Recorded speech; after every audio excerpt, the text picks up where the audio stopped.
देखिए, अभय सिंह जी एक बड़े अच्छे व्यक्ति हैं। उनकी छवि कई लोगों ने नेगेटिव भी प्रस्तुत करते हैं, बट वो एक अच्छे व्यक्ति हैं। अभय सिंह जी इनेलो के इस समय तो मतलब सेकंड इन कमांड है। ओम प्रकाश चौटाला जी उसके अध्यक्ष हैं। तो करीब 3 साल पहले हमारा इनेलो से गठबंधन हुआ और हम लोगों ने उनके कई कार्यक्रम कराए और उनके भी जो देवीलाल जी की जयंती है, उनके भी 3 बार मैं देवीलाल जी की जयंती के कार्यक्रम में मुझे भी जाने का मौका मिला।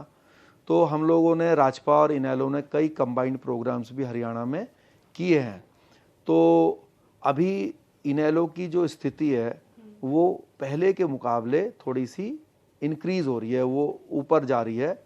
और मुझे लगता है कि विधानसभा चुनाव तक आने तक, क्योंकि जो हमारे हरियाणा में देखिए जो हमारे जाट भाई हैं वो प्रभुत्व रखते हैं राजनीतिक रूप से। और अगर हम अपने जाट भाइयों को फॉलो करें, देखें, तो राजनीतिक समझ जो है पूरे देश में जाट भाइयों की बहुत अच्छी है।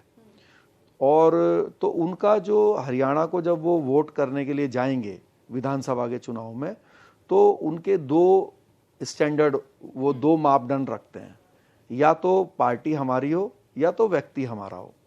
तो अब क्या है कि इसमें आज के समय में जब हम हरियाणा को देखते हैं तो अगर पार्टी और व्यक्ति, देखिए पार्टी तो वो मानते हैं इनेलो को अपना, उससे पिछले चुनाव में जेजेपी को उन्होंने अपना माना था, लेकिन आज जेजेपी को तो वो लोग जीरो कर चुके हैं क्योंकि वो बीजेपी के साथ चली गई, तो उसको वो अब मानते नहीं है।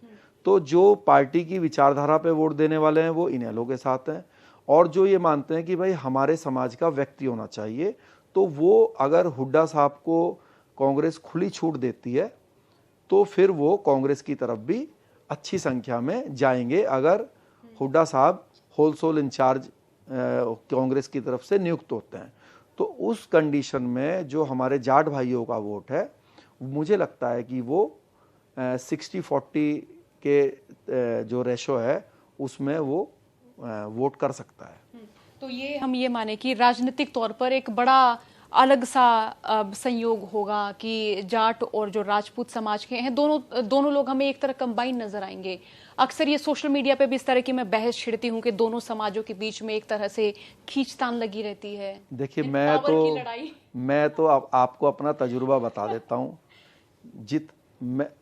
मतलब जाट समाज के भाई मुझसे ज्यादा प्रेम करते हैं राजपूतों के कंपैरिजन में।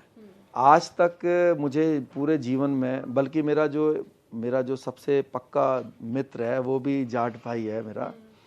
तो मेरे बचपन का दोस्त भी है, वो मेरे साथ पढ़ा। अब तो वो मतलब यूरोप में रहता है, लेकिन वही मेरा बचपन का सबसे अच्छा मित्र भी था। और जहाँ पर भी मेरा जाट समाज से वास्ता पड़ा है, कल भी हम बहुत सारे गाँव में गए थे, तो उनका हमें हमेशा बहुत प्यार भी मिलता है मुझे और सहयोग भी मिलता है। और देखिए ये दोनों ही जो है मार्शल कौम है। जब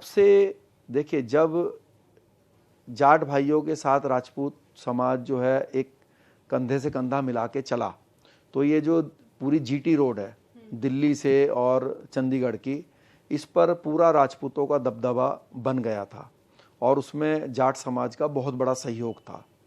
लेकिन जब एक षड्यंत्र के तहत इनके अंदर फूट डाल दी गई, तो परिणाम ये हुआ कि कहना नहीं चाहिए, लेकिन फिर इस जीटी रोड पे पंजाबी भाइयों का दबदबा बना और पंजाबी भाइयों ने जाटों को भी पीटा, राजपूतों को भी पीटा। आपने देखा खट्टर साहब ने कितनी बार पिटाई करवाई और कितने झंझट हुए इस रोड पर, जीटी रोड पर।